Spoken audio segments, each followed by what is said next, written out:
does something that's not quite, it's not really, it can be dog related, but it's not purely dog related. And he talks here, like Gavin talks about, our criminal justice system often lacks justice and more often lacks reason, right? Which is true. And I think for one of the reasons is that, and if we talk about ranges and legislation and all that, that relates to us as dog trainers as well. But, in the real world, like, we execute fewer than 2% of those sentenced to die. So this is the humans. However, dogs are different, right? Like, how many dogs are put down per year? Yeah. And that's so sad. But there was something that this lady said. So this is a book I read. That's one of my sci-fi fantasy books, and the character's name is Frisha. And she said, the dungeons will be filled. We would need to build more, and while good men work tirelessly to feed evil men in cells, how long will it take for a murderer or a rapist to realize their error? And how will you know they've changed? This also relates to the dogs, so think about it. As the rescues are filled, we'll need to build more. Yeah. While people like us, rescuers and trainers, and everyone who's in the rescue industry works tirelessly to feed and train these dogs, right? So how long will it take to rehabilitate these dogs? How will you know they've changed? Right. And what I like is Dr. Ian Dunbar says the very first wave in the industry is breeders, vets, and then pet shop personnel. Yeah. And because they're the ones that educate people about puppies. See what I'm saying? However, I want to take a little bit of pressure off those allied professionals in our industry. I want to really talk about the other end, because it takes two to tango, the owners, the public, and that's kind of where I'm at. Is there's so much education, there's so much information, but I don't think a lot of public people take that learning into their own hands, right? But I say a lot. I don't actually know if it's that much. And there's something that Gavin talks about here in his book I think is very valid to what's happening in our world. So let me just grab it real quick.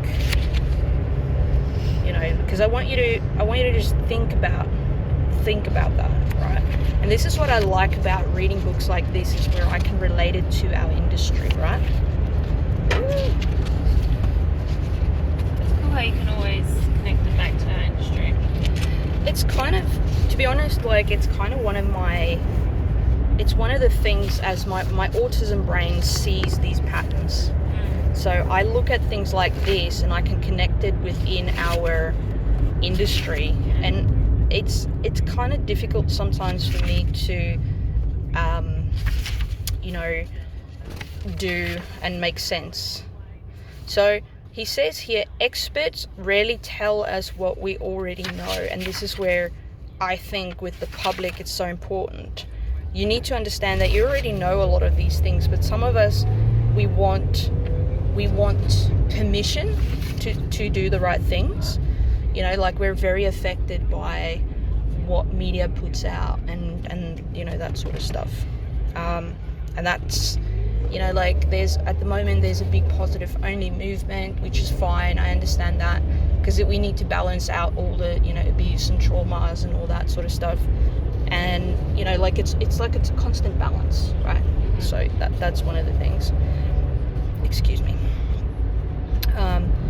And what I loved here is he talks about the us and them kind of thing.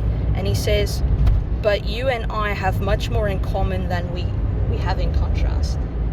So if you think about us and them as in the industry professionals and the clients and the public, right? We have a lot more in common than we think. Yeah. But one difference that makes the key difference is we have that passion for the dog, right? But a normal person doesn't always have that, because they have other priorities than you and me. Maybe that person's more interested in homelessness of other humans, where I might not be as interested. I'm more interested in the dogs. Yeah. You see what I'm saying? It just fascinates me, like, reading this, and I can see these contexts that's just, in it, like it connects, like you're saying. The blind eye, of course, will never recognize it. So the blind eye doesn't recognize these problems, and they don't realize what they're doing or not doing is actually affecting the fact that we're having more dogs in rescue. That's kind of where I'm kind of like pointing at, you know. So, and a lot of people realize that prevention's better than cure. However, only in the long run do you see that. Do you know what I mean? Yeah. And the guy says here, some must be believed to be seen, right? And sometimes we consciously can't recognize what we don't recognize. So you don't know what you don't know, right? And that's the thing with clients.